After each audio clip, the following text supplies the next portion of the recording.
duck dive, equalization, valsalva, frenzel, safety dive, hypoxia, LMC, blackout, rescue. If these words sound like Chinese for you, then this video is for you. What's up, Gert from GertLeroy.com with Master Freediving. Thank you so much for stopping by. I'm a freedive instructor, I dive on breath hold, and this channel is all about helping you master freediving, including tutorials, stories and the latest news from the freediving community. And today I'm gonna explain you 10 typical freediving words you as a beginning freediver should definitely know. This is the first part of a new series called the Freediving Dictionary. So if you're new here, consider subscribing, hit the notification bell so you don't miss out on any of my future videos. Number 1, the breathe up. Now the breathe up is the time we spend right before we dive. So what do you want to do right before you dive down? You want to relax your mind, you want to relax your body as much as possible and prepare in an optimal way for your dive. So this time, this couple of minutes we call the breathe up. Now why is it called the breathe up? Well, freedivers, they like to do some specific breathing exercises or breathing techniques or cycles right before they go down. Now, this is to prepare your body for your dive. In a certain way, you could say you are breathing yourself up for your dive. You are preparing yourself for the dive. Now, it's a good thing to know that this specific kind of breathing right before you dive is more a mental thing than anything else, because physically, biologically, there is no such thing as breathing yourself up to go down. This doesn't really exist. So lately, in the last couple of years, freediving has evolved a lot.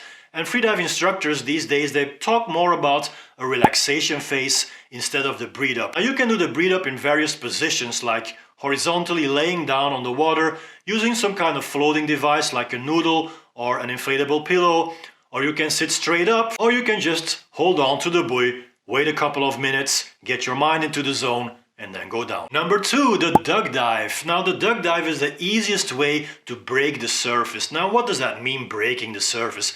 Well, when you're doing your breathe up, you are resting on the surface, on the water, and you have to find a way to go down, of course. Now there's different ways to do this, and the most effective way is the duck dive. Now the duck dive heavily depends on the discipline you're doing. For instance, when you're doing free immersion, just pulling the rope, you don't really need to do a duck dive, you just pull yourself down. Now for other disciplines, like for instance monofin or bifins or no fins, you have to perform a kind of technique to get your body in the most effective way underwater, which we call the duck dive.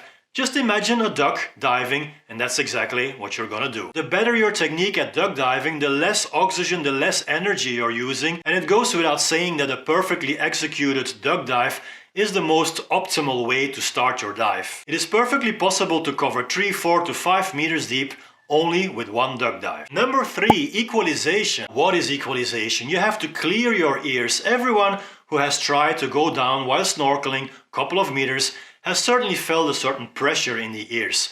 If you do not equalize your ears, if you do not pop your ears or clear your ears, it's gonna hurt and you have to stop going deeper. You have to find a way to deal with this pressure from the water as you dive deeper. So to understand this, a little explanation about the ear. This is your ear, but there is more about the ear. There is also the part that is inside my head that you don't see. We call this the inner ear. It is an air space, basically just a cavity filled with air. Here you have your eardrum, and here you have the water as you dive deeper, which is exerting a certain pressure on that eardrum.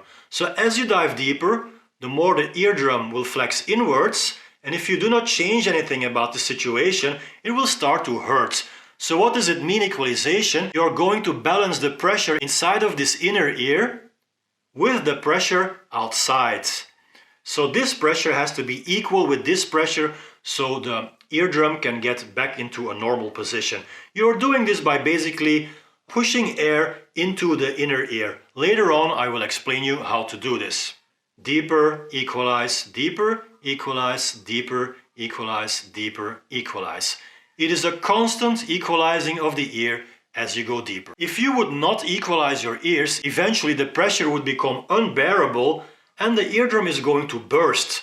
This is an eardrum rupture, and it is a situation you want to avoid at all costs. Number 4, valsalva. Valsalva is probably the first way to equalize that you will learn in a freediving course. Or if you're a scuba diver, maybe you already know how to do this. Basically, you're going to blow air into the nose, but the air is not going out because you're pinching your nose. So when you blow air into the nose and you pinch the nose, the air has no other way to escape, let's say, than to go into your ears and pop them. In the valsalva technique, you're basically going to use your abdominal muscles to push air from this region up to your ears. Pay attention to my nostrils. Every time I push air into the nose, you will see my nostrils flare out. It is because pressure is building up, and this pressure is going towards the ears, making my ears pop. And it looks something like this.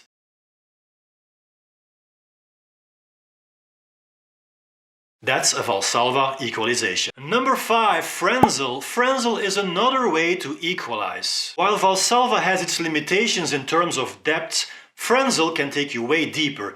It is the way to go if you want to become an intermediate to advanced freediver. The frenzel maneuver was named to a German guy named Hermann Frenzel, who taught this technique to World War II dive bomber pilots. When those pilots were diving down, they experienced tremendous amounts of pressure in the ears, and Hermann Frenzel found a solution to this by equalizing the ears through the frenzel maneuver. What you're gonna do on a frenzel is use your tongue as a piston to push air towards your ears.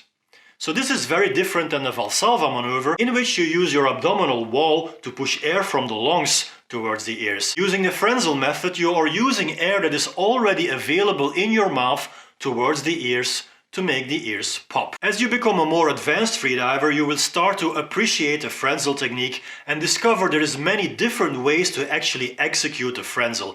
It opens the door to a whole new world of deeper dive. Number 6, safety diver or safety buddy. Rule number 1 in freediving is to always look cool. Nah, just joking. Never dive alone. That's rule number 1. Always dive with a buddy.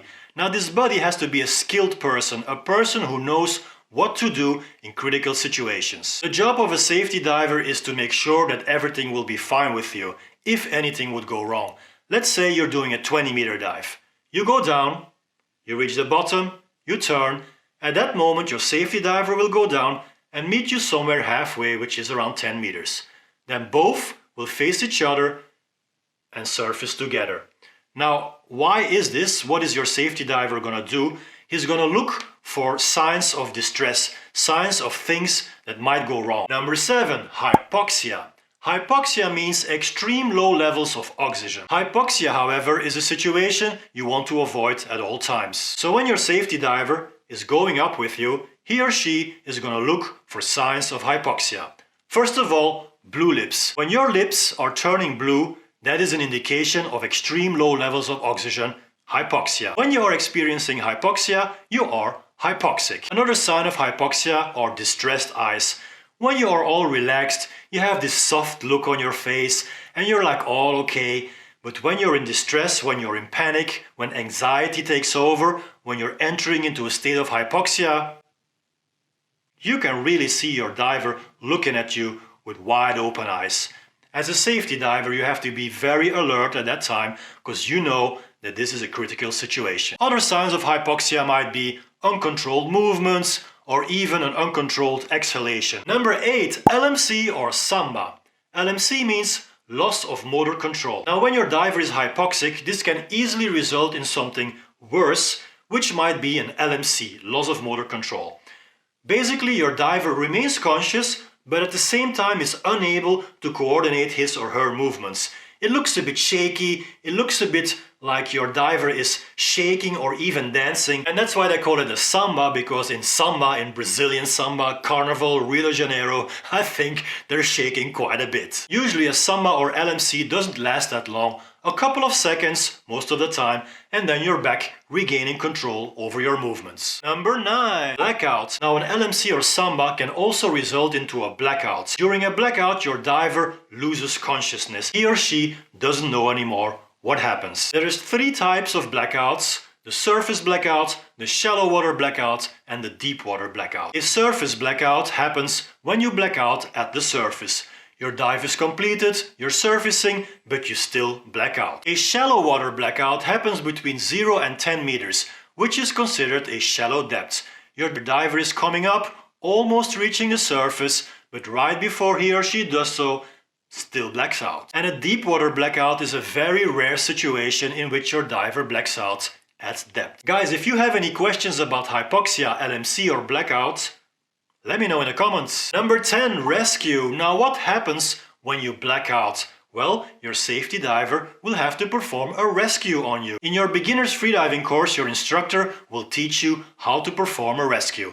It is a basic skill that you need to know as a freediver. Remember, you are responsible for the life and the well-being of your diver. So if you don't know how to perform a rescue, you should not be diving with anyone except your instructor. During a rescue, your safety diver will grab you, bring you back to the surface, take off your mask and perform a certain sequence of rescue procedures until you regain consciousness. By the way, if you have more questions about any of those 10 words in this video, then please let me know in the comments. And if you want to know more about mastering freediving, then hit the round subscribe button here, and here I have a playlist about breathing techniques for freediving. So go ahead and click on that. I'll see you next time. Peace.